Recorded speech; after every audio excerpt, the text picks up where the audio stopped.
Hey y'all, so right now should be the 1 year anniversary of me publishing my first book, hence me making this YouTube video because I actually have a lot to cover and it's not gonna be all celebratory. So first thing I'm gonna go through is everything that went wrong, and then I'm gonna give you everything that went right, and I'm gonna tell you the lessons I learned. This is my first book, by the way. Okay, this is the back. Now I also have an alternate cover here, which is the first book cover. But as this video goes along, you gonna see what happened. That's tea. Anyway, let's continue. So here's everything that went wrong. My first cover artist ghosted me for months. So, I did end up getting a cover and I did end up not paying for it. But she ghosted me for months, which set me back by a few months, obviously. So she did apologize, and she was also a college student, so I understand because I was also a college student at one point, so it gets a little crazy. But at the same time, it's like, don't take on a project you can't handle, girl, because then you set me back. But anyway, it was not a great experience as an indie author, especially for my debut. Very anxiety inducing, yeah. But anyway, that got resolved, obviously. Number 2, my next cover artist also played me. That's the one I did for the hardback. Y'all, this is AI. I wouldn't have paid $600 for a cover if you were going to stick it into a machine the same way I could have stuck it into a machine. I could do that. Why am I paying you $600 for an AI cover? So that's another $600 down the drain. So that is neither here nor there, because I am in the process of commissioning a new cover artist for both the Upheaval cover for the sequel of Conquer and this cover. It's going to be the same concept, but this time it's going to be done by a real person because that's what I paid for. Like, are you kidding me? Anyways, third thing, number 3. So my first Stuff Your Kindle Day, it was supposed to happen in June of last year. Now, y'all, for anybody that's an indie author watching this, when you do a Stuff Your Kindle Day, you have to go into KDP, hit the marketing tab, scroll down a little bit, and go down to something called free promotions. You're going to go down to free promotions, and you're going to select the days of the Stuff Your Kindle Day, and then the person that's running the Stuff Your Kindle Day on their website, they're going to check that. Okay? When the day comes, like about 1 a.m., they're going to check that and make sure that your book is activated, because let me tell you something, your book is not activated, they're going to delete it off the website. I thought it was an automatic thing. You put it on the website and they somehow make it free through their website. No, girl. I did not know you had to go through KDP. So I completely blew my very first Stuff Your Kindle Day. So that was out the window, and I was very, very upset about it because I was excited to get all these downloads, like thousands of downloads that I've seen my mutuals get. So anyway, that was like not fun. Number 4. There's so many.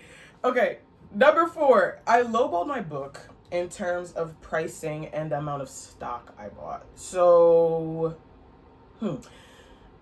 when I'm not as active in the Discord anymore because I'm not even gonna lie, y'all, I be busy. It be like that, and tired.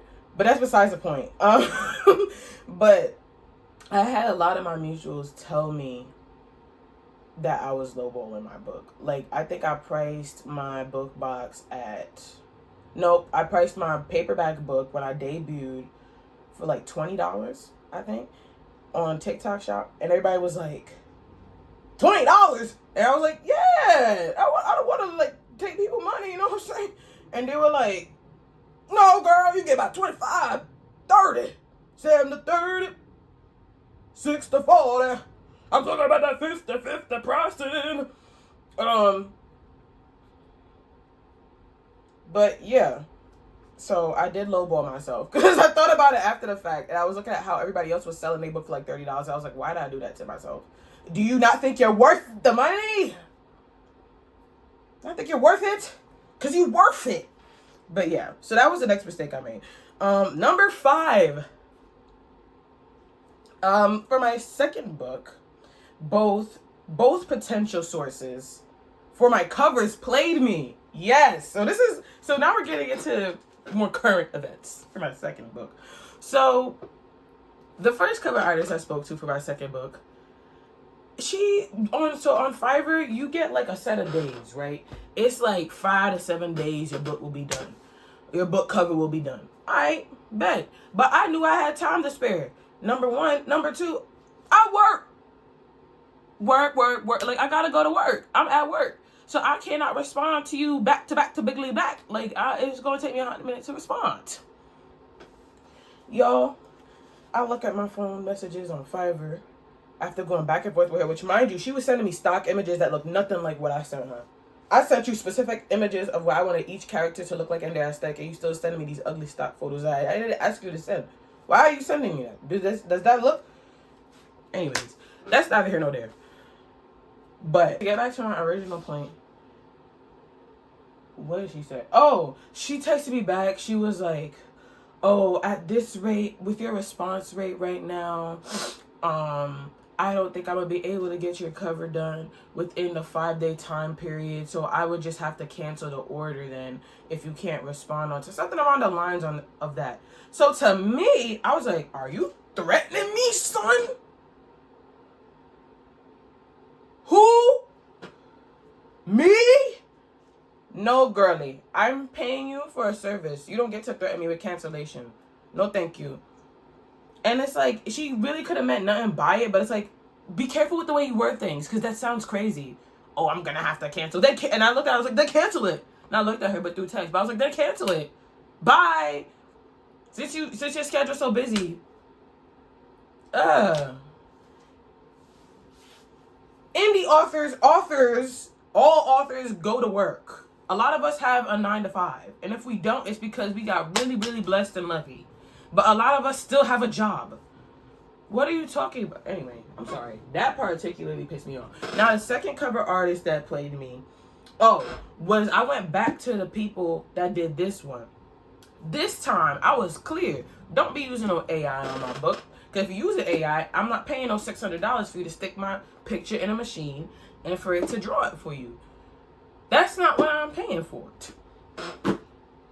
So, dude emails me back. He's like, oh, well, a lot of, all of these applications, they use AI and AI is built in. Wham. Get a paper and pencil for all I care. What do you mean? All that, I told, man, I went to my writer group chat, because I do, in fact, have a writer group chat. Most of us do. But I went to my group chat, and I was like, this man was like, oh, this doesn't use AI, and this uses AI. And at first, I was like, well, maybe he's onto something. And then my mutual, that's also an artist, she was like, no, that's an excuse. Find somebody else. And I was like, you know what, word. So that's how I met up with the cover artist I'm working with now. And we in the process of doing things. And mind you, the person that hooked me up, because this is a completely different person. I went through a whole wild goose chase, duck chase, whatever. And Shorty told me that she knows my story with all these covers. This is my third time doing this first book cover. That's ridiculous. I don't even want to celebrate it because this is the third time. This is crazy. So I told her the whole story, so she knows my situation. I'm still paying for that cover, though, because I don't like when people give me free services. Now, when it comes to that first cover, when I got it for free, you delayed me by, like, months. That's a different type of scenario. But that's neither here nor there. What number are we up to? Number 6. I underestimated how big a job marketing is. Yo, let me tell you something. Marketing is like a whole nother job. So one thing that people don't understand about indie authors is that you are the company. You know how HarperCollins got a publishing department, or all the big 5, they got a publishing department, editorial, marketing department, communications department. They got the whole 9, right? You look up, I want you to go on like LinkedIn or Indeed and see all the different parts and jobs you could do inside the publishing industry when it's a company. When you're an indie author, that's all you. I'm the guy. Okay? It's me. And that's for every indie author. It's not just me, but every indie author. I'm every woman. It's all in me. Yeah. So, and I didn't realize that because I thought marketing was just, oh, hey, post a video on TikTok. It'll do great. TikTok shadow banned me. Me and TikTok have intergenerational beef. That doesn't make any sense, but don't worry about that. Yeah, me and TikTok beef. So nobody's seeing my content. But you know what did end up happening when I was using TikTok Shop? Let me tell you something. I sold out my books in a day. I only had like 5 copies of, and I sold 5 copies in one live. I was shocked. And this wasn't my mutuals, by the way, because the first time around, my mutuals had bought my book. But shout out to my mutuals for supporting me on my debut day. But yo, I sold out my book on live stream, so it made me realize something. And that's also around the time when I realized I was lowballing myself because people were buying the book on TikTok Shop, not Amazon, TikTok Shop. And a lot of people don't want to be on Amazon right now because of everything that's going on. So I'm like, yo, I low-key blew an opportunity. But yeah, so, but it takes time to go live though. Like that, I was on live for like 2, 3, 4 hours. And now if I'm working 35 hours a week, not including the fact that so for those who don't know, I'm the eldest of 3. So sometimes, and then of course I live at home, so sometimes other things get caught up in my schedule aside from also going to work. And I'm also in school right now because I'm doing a business writing certification or specialization, whatever it's called, but I'm doing courses for that. So it's like, y'all, I be busy, and it's like, to set aside 3-4 hours of time to go live and like sell is hard. So I make content, but the content don't be doing well. So it's like, I don't really sell unless I'm actively on a live stream, and that takes a lot of time. That's like working a part-time job 20 hours a week, and I really don't have the time to do that in my current circumstance. And it's not like it's making me the money it would make me. If it was making me the same amount of money I was making at one of my other jobs, then that's one thing, but it's not. It's not doing awful because I did make money in that one live, but it's not enough in realistic terms. All right, and then the next thing is, okay, so this is number 8. I didn't number that right. This is number 8. So I had to re-edit some chapters. So when I published the hardback, I completely changed the first chapter. I cut about, if I had to guess, I think I cut about 60% of the first chapter after publication. And the reason why is because, I'm not even gonna hold y'all, I got some feedback that made me think. And then one of my mutuals also sat down with me and was like, look, I do be in the chat, asking the chat what to do. Because we need that as indie authors. And one of my mutuals was like, look, gang, I know what we know, what you know. And there's a few other people that really enjoyed your book as well. However, come on, they ain't wrong. And I'm like, you know something, you're right. So I went back to the first chapter and I cut it. Because after I started reading over this book, I looked at it, I was like, that's too long. These chapters are too long. But what I can say is that I learned from my mistakes. In the sequel, I just uploaded an EPUB copy of it just to see what the chapters were looking like. Guarantee you, I don't think any one of those chapters hit double digits in the amount of time. For like the amount of minutes in the corner for Kindle, none of those hit double digits. So I learned my lesson. The chapters are a lot shorter in book 2, but book 2 is a lot longer. And that's because book 2 is actually going to be a new adult dystopian fantasy. This is a YA dystopian fantasy because right now we just getting to know them. We just getting to know them for real.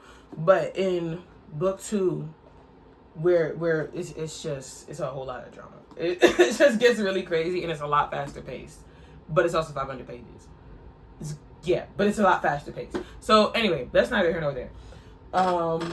What's the next thing? Also, before I go on to the next thing, you're gonna do that a lot as an indie author. You're gonna reread your book after publication. You're gonna peep and see if some stuff is wrong. But what I will tell you is, don't be paranoid. Because there was this one time, quick little sidetrack story. There was this one time where I was reading over my book, like any chance I got. I was reading over my book on ebook. And I was highlighting, circling things, screenshotting things to come back home and change it. I got home, none of the mistakes were there. I was hallucinating edits. Don't do that. It gets to a point where it's like, okay, put that down, work on something else. Because now you're making up things that aren't even there. Okay?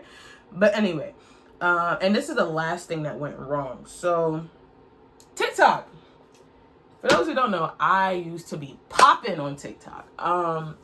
In 2019, I went viral for an Elmo video, and I'm I'm low key gassing myself. I'm not even gonna lie. Like, I'm doing a little too much, but 2019, I went viral for an Elmo video, putting proof that Elmo is black, right? And I put the scene with Rocco and a scene with him dancing or whatever. I made that viral video with 3 million views in 2019, and ever since then, you can't tell me that ever since then Elmo wasn't popping on TikTok. Because ever since I went viral for that video, all of a sudden, all these people start making Elmo content, bigger content creators. I'm not saying I'm the one that started it. I'm just saying it's a crazy coincidence that in 2019, when TikTok first got popping, when it was still weird to have TikTok, my viral video, and then all of a sudden, everybody's making Sesame Street content. Not everybody saying Elmo black. We all knew that. And other people probably said that before me. But it was just weird timing. Anyway, sidetrack. But yeah, I used to be popping on TikTok for a brief period of time. And I took a break because I didn't want to just make random videos. I wanted to do something with this platform, right? After I got 15,000 followers from that video, I was like, I want to do something with this. And then during that time period, I was still a psych major. But I ended up being an English major because I was really good at writing. I'm not even trying to be like cocky or anything. I was genuinely good at it. My professors were telling me, like, don't you wanna keep doing this? Like, you're really good at like literature and like writing and like analytical stuff and even my creative writing classes. And I was told to try writing, so I did, right? And then after I did that, around that time period, I also came up with the idea for Conquer, and that was it. I was like, I'm gonna use my platform to talk about books. Okay, now rewind. I don't think I started talking about writing yet.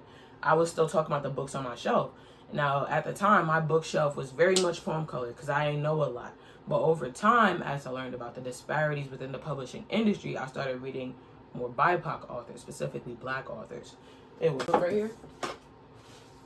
This book was the first time I felt represented in the book industry. I saw this book when I went to Barnes & Noble for my birthday one day, and I saw this book sitting on the shelf, and I was like, yo, she kind of looked like, like, I saw myself in this cover, and that's when it clicked. I was like, you can be an author. And it sounds dumb, but it's like, when you're black, you don't, or when you're just any underrepresented group, when you don't see yourself somewhere, and at a certain age especially, because keep in mind, I'm probably like, 19 at this point. When you don't see yourself represented, you don't think to go into these spaces. All the books at the time on my shelf was mostly poem colored people. And then when I did come back to making TikToks, I was yapping about those books. But then when I saw this, that's when I got passionate about representation in the publishing industry.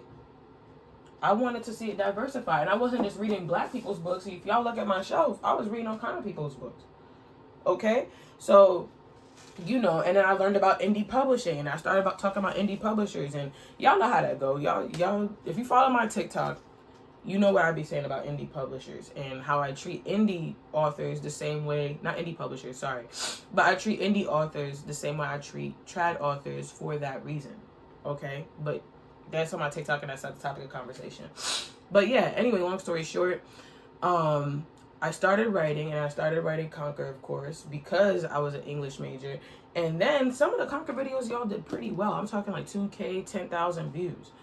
And at that point, while I was talking about books and also talking about writing, I had gained like 3,000 followers and was up to 18,000 followers. Then all of a sudden, every now and again, I talk about social issues, right? Or I'm just black, so I'll be talking about... My phone ain't have storage, so I'm going to explain to you from the edited version of me that basically what happened is, because I was talking about those social issues, my account just went downhill and I stopped getting engagement. So I had to make a new account, and now I have 4,000 followers. That's basically what happened. Next clip, Stuff Your Kindle Day. But yes, I was talking about Stuff Your Kindle Day. I don't know if it caught this, but I did make more than $500 off of my book, and I sold out my TikTok shop twice. So majority of that above $500 did come from TikTok shop, which is why I will be doing that again for the sequel, given that everything goes okay with TikTok. And TikTok shop is an enigma because some people hate it, but small business owners, I'm not gonna lie, it's very helpful. I started this project called Average, which is basically about these college freshmen that get stuck inside of a video game because it is inspired by Jumanji. But however, inside this game, it's a horror themed video game with fantastical monsters and stuff like that. So it's a paranormal thriller, and it's gonna be a novella. So it's the goal right now is 50,000 words, which I'm almost done with it. So that's another accomplishment. And yeah, these college freshmen get stuck inside this horror video game where they could actually make money off the game. Find out. I will provide the link somewhere. I don't know, but go ahead and read that because it's fun and it's a novella. It's gonna be short and it's almost done. So catch up before it's done. You understand what I'm saying? And yeah, so that's pretty much all that went right. And that's why I said this isn't really celebratory, because I feel like not a single one of my goals are really met for real. But I tried to find things to celebrate despite that. And that's why I say this is kind of cynical, because this is the reality of indie publishing for like a normal person, you know, someone who doesn't get lucky. But you could find positivity in that. And that's why I kind of wanted to make this video and a long form video on YouTube to explain this. Now, aside from all that, here's what I did wrong. Okay. Let me make sure. Here's what I think I did wrong. I doubted myself before I even started this whole thing. So I was sure when I published Conquer, but there's this really cynical part of me that's like, in reality though, how many people are actually going to buy your book if you literally have 200 views on every single one of your videos and like 10 likes? And you've been shadow banned since like the past 2 years. Like how, you know, excuse me, you know what I mean? So it's like, it just like the logic in my mind wasn't working out. And it's like, I've never, if you know me personally, which a lot of y'all don't, cause I don't like talking about myself for real. But like for anybody that knows me, which is like maybe like 2 people now I think about it. But I don't like talking about myself. But I'm the type of person where I don't be winning that stuff. And I know that. Like, I don't get handed anything. So in the back of my mind, I was like, nobody's going to pick this up. Ain't no big creator going to read this. Most of the influencers pretend you don't exist. And I'm mutuals with big influencers. But in the back of my mind, I'm like, they don't give a damn. They don't give a damn. And it's like, that's no hate to them. Like, I appreciate all my mutuals. But it's like, this is the real life thoughts. Like this is just a glimpse inside my head. I had no faith in this going anywhere. But at the same time, simultaneously, I'm like, but what if I'm wrong? That's why I keep going. Because the what if I'm wrong happens every now and then in the midst of the doubt. It's like, what if my doubts are wrong? Let's try it. We won't know if my doubts are wrong until I try. So, but I'm as much as people seem to think that I'm like, oh, dream your head in the cloud. No. I'm a very cynical, realistic person. And it's like, in my mind, realistically, that's all I had in my head was doubt. So, but that was my mistake, because you set yourself up for failure when you doubt yourself before you even get started. That's crazy. I was way too nice. I was too gullible, naive, nice. Let me tell you something. This book industry is business. Okay? And I'm not gonna be specific about anything because I don't need to be. But just know, as you get into this is business, girl. This is business. It's business. This is not a club hangout friend. Oh, no, girl. This is business. This is money. Okay? So when you spend your time and energy doing things for your book, keep in mind that it's business. Okay? Just remember that. Remember that your time is money as well, because don't waste your time thinking that, oh, you're doing one thing and then you get back crap because you thinking, oh, no, it's business.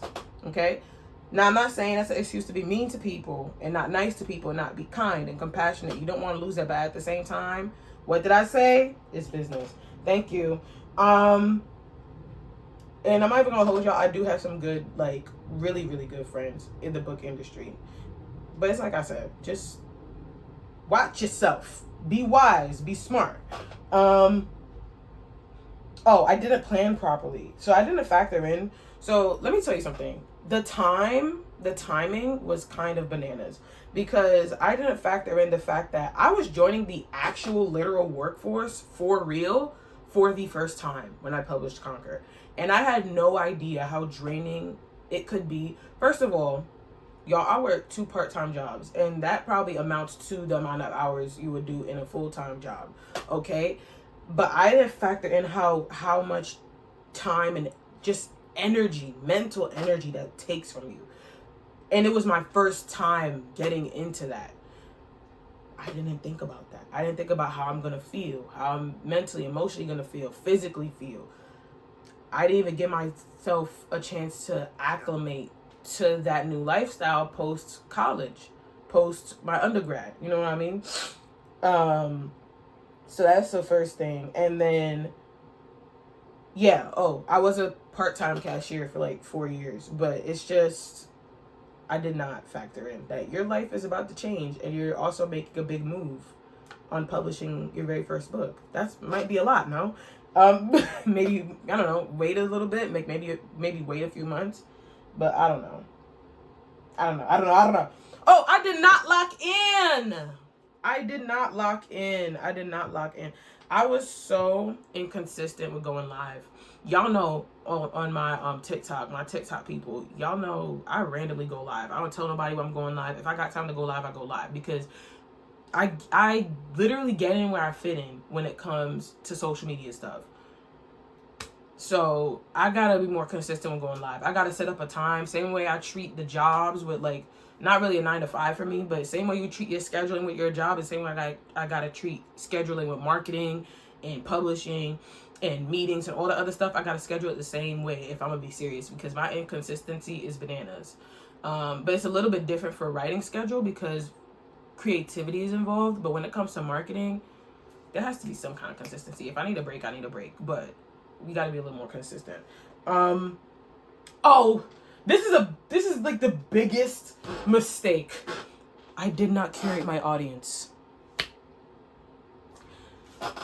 I love my community. I love my mutuals. Awesome. And I keep saying that because I want y'all to understand. I really, really do appreciate all of my mutuals. Because if nobody else supports me, they do. But let me tell you something. I'm not a romance reader.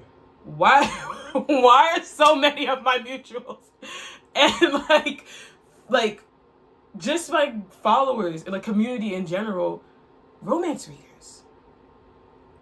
Like, I'm a fantasy girly, and don't get me wrong, I love a good romance subplot, but in real life, dog, I'm not a romance reader. And I tried contemporary romance, but I rarely get back to it because that's not me. And it's not to say that that's a bad thing. I love my romance girlies, but it's like when you're marketing your book, you want to market to people that's actually going to read your book. And contemporary romance readers ain't trying to read about some of the stuff I'm speculative fiction. Some of them might. I could be wrong. But if they try and pick speculative fiction for the first time, they ain't going to stop to see you. So, yeah, I've been more intentional about properly curating my audience because I find myself in spaces that have nothing to do with what I do. And it's like, well, I appreciate y'all, and I love y'all, and I love your reviews. I need people that's going to actually read my book, and you don't want to, which is okay. But shoot, like, I'm not properly marketing here. I also think I didn't know my audience. I love the found family trope. I'm not a spice reader. I'm probably never gonna write spice ever. That's not me. Why are you marketing to people this reading spice? You know what I mean? So it just didn't make sense. I just gotta be more intentional with curating my audience to people that's gonna like the type of stuff I write. In my author bio, it says I write dark themes with positive messages. And I find that a lot of the things I write, especially as of lately, correlate with things that we deal with and have to sort through in real life. So that's the type of things I write. Doesn't mean I don't write a romance subplot, because y'all, I love romance. I love a romance subplot. If the fantasy don't have a romance subplot, it's not to say I'm a Dr. Star, but sometimes I do be wishing one was there, except for like books like the 5th season. Like sometimes it really don't need to be there. But anyway, you understand what I'm saying? I love a romance subplot, me personally. So you know, it's just, you gotta do better. You got to do better. Because that's not what I be writing. I write as like commentary. I don't even want to call it speculative fiction because I feel like I'm not big brained enough for that. I'm like, nah, I ain't that smart to be writing speculative fiction. I can read it, but a writer of speculative fiction, is that what that's called? Do I write speculative? It ain't that big brain. I'm not a big brain writer, but am I big brain? I don't know, but whatever, gang. I just gotta be more intentional about that. But yeah, that's what I did wrong, and that's it. That was hard to record. I think I've been sitting here for almost 2 hours recording this, but this is my first real YouTube video. So if you enjoyed this to any capacity, subscribe, hit the bell to get notified when I do post. Is it still a bell? I don't know. I don't be on here for real. But I don't know. Bye. What you be? Outro. Like, I don't know what to say.